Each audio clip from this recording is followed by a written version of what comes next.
Hey guys, my name is Blake. I am a sober coach. In this video I want to talk about why addicts use drugs and alcohol.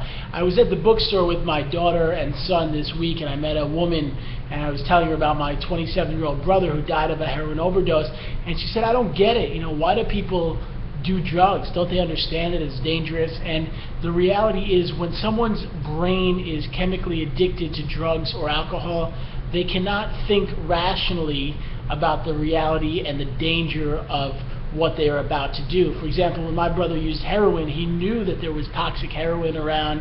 He knew that people were dying, and I worked with a lot of people that faced addictions at a rehab facility. I said to them, why would you use drugs when you know they could kill you? If you knew there's toxic heroin, wouldn't you stop using?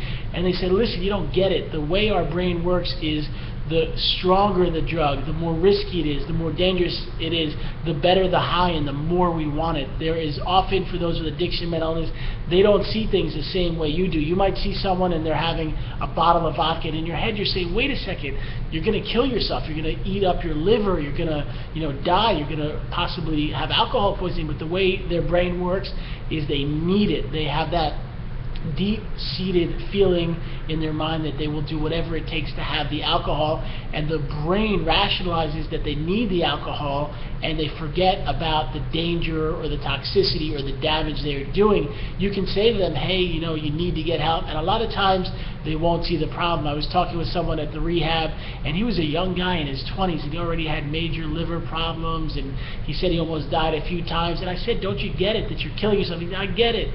I know, but I can't deal with it. I don't care. I just need my drugs and my alcohol, and that becomes the most important, part of my life, to get that drug, to get that alcohol, and to use it. And when I'm using it, I don't even think about all the dangers and the way I'm hurting my body.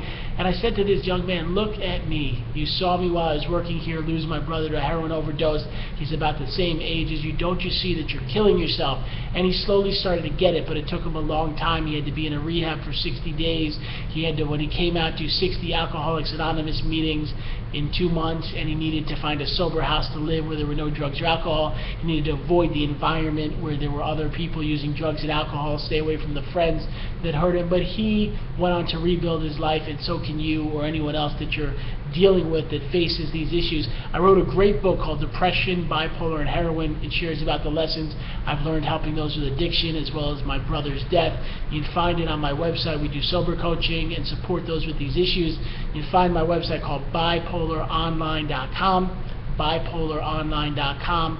And I want to tell you that you can overcome anything. In my own life, I faced a very severe bipolar diagnosis where I was in hospitals, and it took several years to get sober and to be able to handle living my life. And I want to tell you, you can do the same thing. So you can check out the website bipolaronline.com and have hope, because when you care for those with addiction or they face the issues, sometimes they can make the change and rebuild their lives, and don't give up on them, because sometimes it takes failing 5 or 10 or even 20 times before they finally get sober and turn their lives around. I hope that happens for your loved one or those you know. Thanks.